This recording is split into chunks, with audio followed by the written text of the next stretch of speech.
Midway through their second decade, hybrids have reached a critical juncture in the United States. While their technology is going to become increasingly important as automakers push to meet regulatory targets, gas prices, adjusted for inflation, are at their lowest consistent point since 2003. The latest Toyota Prius has embraced space oddity styling, but that doesn't appear to be spurring sales of that hybrid icon. The new Kia Niro, on the other hand, looks like the kind of vehicle that can inspire Americans to trade in their compact or midsize sedans. The Niro is an approachable and practical, crossover-like hatchback, one that just happens to have a hybrid powertrain and EPA city ratings of up to 52 miles per gallon.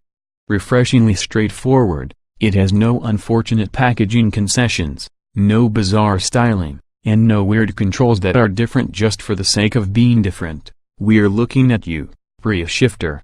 Blending in. The Niro is built on a dedicated compact hybrid vehicle platform shared with the Hyundai Ioniq. However, while the Ioniq sticks with a Prius-like camback profile designed to squeeze the last tenth of a mile out of every gallon of gasoline, the Niro trades off some aerodynamic efficiency for greater passenger and cargo space. For the US market especially, we think Kia made a smart choice. From across the parking lot, the Niro looks like a crossover SUV. Step closer, and it's clearly lower and more wagon-like. It's a slightly higher-riding alternative to the Toyota Corolla M or the Ford Focus hatchback, yet it's slower and more squat than many small crossovers such as the Chevrolet Trax, Honda HR-V, Mitsubishi Outlander Sport, or Fiat 500X. Seat height is about 1.5 inches higher than that of a typical compact sedan, according to Kia, and slightly lower than the soles perfect for easy entry and exit.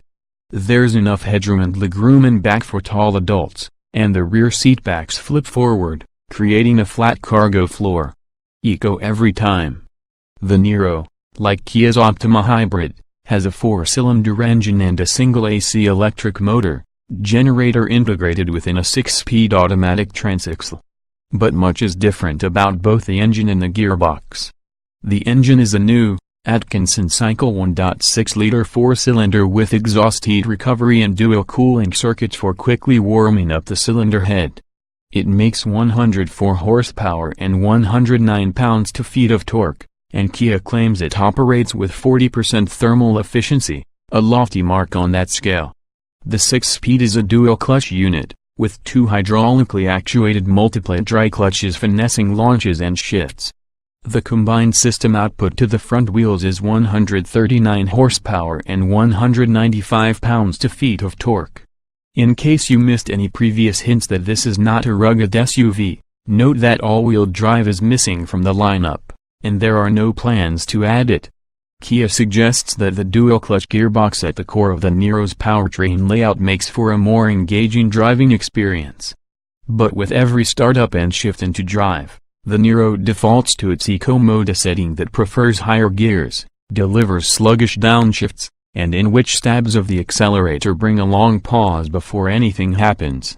Start off gingerly enough to avoid waking the gasoline engine and you'll probably be irritating the traffic behind. The Niro is fairly aggressive about shutting down the gasoline engine when you're crawling along in dense traffic or in city driving at less than 30 miles per hour or so. Sliding the shift lever over to the left engages the Niro's perkier sport mode, with somewhat firmer steering, sharper accelerator response, and a dramatically different shift schedule. You'll pay a mileage penalty using that mode, as it keeps the engine running the vast majority of the time. And with a 0 to 60 mph time expected to be on the far side of the 10-second mark, about the same or slightly slower than the Prius, the Niro still isn't quick. The one drivability aspect we found a little off-putting was the almost complete lack of engine braking. In sport, you can pull the shifter back to downshift a gear or two to manage speed down a long grade, for instance. You'll hear the engine revving higher, but there's no significant deceleration. Nor is there any sign of increased regenerative braking on the in-dash readout. We also experienced a few powertrain shudders and uncouth transmission sounds. Unlike Toyota, Hyundai, Kia doesn't have 20 years of experience with hybrid system software mapping, and it can show in that way. That said, the Korean companies have made tremendous progress in hybrid drivability in a relatively short period, including the Niro's great pedal feel blending regenerative and mechanical braking. The Niro also exhibits good ride, handling, and NVH qualities. Although it doesn't feel overtly sporty, on the South Texas back roads where we drove the Niro, we found good body control and a lack of the queasy rebound moments that you find in some crossovers. The steering is nicely weighted and requires very few corrections to maintain a straight path on the highway. A rubber-isolated front subframe helps keep vibrations and harshness from reaching the cabin, and all Niro models have an acoustically insulated windshield. No hybrid would be complete without some eco-geek goodies, although the Niro generally keeps such things rather subtle. Grille shutters automatically close at approximately 35 miles per hour to diminish drag, and the Niro has a host of underbody airflow smoothing items, including an air deflector for the muffler. The available navigation system accesses GPS data for road topography and can advise the driver when to lift off the gas, such as when going down hills or exiting freeway ramps, and can direct the powertrain to shunt electrons to pre-charging the battery pack in anticipation of long uphill grades. It all adds up to exemplary fuel economy ratings, 52 miles per gallon city and 49 miles per gallon highway for the miserly FE version, 51/46 mile per gallon for the LX and X models at the heart of the lineup, and 46/40 mile per gallon for the touring models we drove. That's a significant difference in mileage across versions with seemingly minor differences. Kia says that all of the core hybrid components remain the same but point to the Touring's nearly 170 pounds of extra equipment and wider tires, 225/45 R18 versus 205/60 R16. The Niro will start reaching U.S. dealerships in January. All models get a rear-view camera and a 7.0-inch infotainment system with Apple CarPlay and Android Auto connectivity. Compared with the more affordable LX, the X model makes a significant step up in terms of interior comforts, adding standard heated front seats, rear AC vents, upgraded trim, and an available sunroof. Touring models upgrade their audio significantly with an 8-speaker Harman Kardon system and also get power front seats and leather upholstery.